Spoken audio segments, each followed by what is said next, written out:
Stranger courageously steps in to defend foster mom being mocked at Walmart. Never judge a book by its cover. Better yet, just never judge. The couple in this story certainly learned that lesson fast when visiting Walmart one day.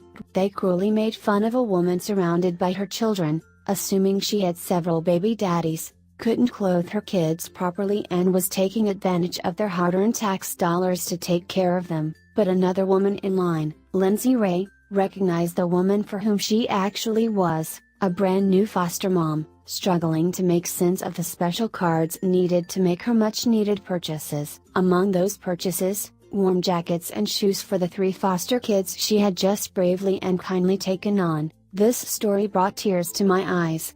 It made me realize just how brave and giving foster parents are. They are sometimes criticized and accused of trying to make money off vulnerable kids, but we must remember that this is a gross generalization. Just don't judge. Thankfully, Lindsay gave that couple a piece of her mind that day. And I don't think they will forget it. Here is Lindsay's story, which she shared in a powerful Facebook post following the incident. Warning: insensitive people at the Walmart rant ahead. Last night I found myself sandwiched in line waiting to check out. This is not an odd occurrence. The woman in front of me had 5 children she was wrangling, which did not seem odd to me, as well as the fact that the children were a mix of Caucasian and Hispanic short people. Again, HMPH. Didn't notice until it was pointed out to me. Yes, I said pointed out. The people behind me, as I wrestled my own whiny titler, began very loudly whispering things like, "How many baby daddies do you think she has? Can't even dress those kids for weather. Just wait until she whips out the food stamps." I calmed my 3-year-old with old Altoids found at the bottom of my purse and looked incredulously back at the well-dressed, normal couple spouting such, well, total crap. I looked forward to see a woman fumbling with separating clothes items, coats and shoes, socks and underwear from the food items with the black plastic separators. Their 5 kids, 2 that shared her same blonde hair with jackets and warm shoes, and 3, beautifully dark-haired and deep brown eyes, sad eyes, wearing shorts, and flip-flops. It was true she was struggling with a food stamp card.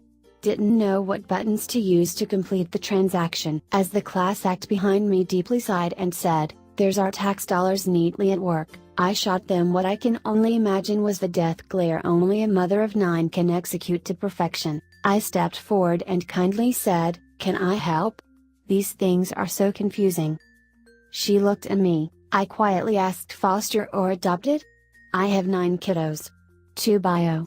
"I get it, please let me help." She smiled, embarrassed.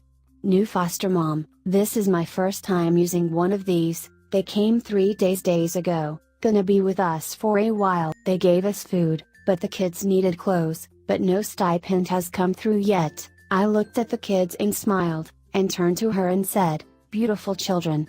I am glad you all have each other." I showed her how to use her card as the jackals behind us snorted. I explained to her how she doesn't have to separate items and that the items get separated by the computer at checkout, and how she pays the balance after she runs her card. She handed each child a new coat, loaded up her cart. As she left, I side-hugged her and told her, "You have got this." After they were out of earshot, I turned with tears to the smug, well-dressed man and woman behind me. Those children? They lost the right to live with their parents just days ago. Those clothes? Probably the only clothes they own, or got to leave their home with. That woman? Opened her home to kids that needed a safe place to go, when the one they lived in no longer proved safe enough or secure enough for them. The food stamps? Something health and welfare help an already mother of 2 feed 3 new mouths. There are not nearly enough women or people like her in this world. I whipped back around and started slamming my groceries on the belt, and then turned back around, voice shaking. And even if those kids were all hers, and she had a dozen baby daddies and was on food stamps, no child in this country or any other deserves to be cold or hungry. I am sorry, but your behavior?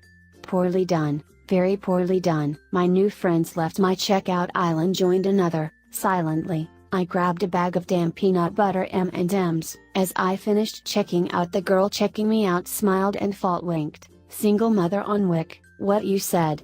Rocked." I grimaced and said, Thanks, I wasn't sure I should have gone off like that. Hug those babies of yours tight tonight, she said. I will. You have a nice night, ma'am, and do the same. I cried hard as I found my Tahoe, buckled the baby in the car, loaded up, and opened those damn and miss, you foster mamas out there. Hold your heads high, you are the hands and hearts that are the strong and the steady for small ones when they need it most. Hats off and so much love today to you. Please share Lindsay's powerful words with everyone you know to help spread better awareness of the amazing work foster parents do.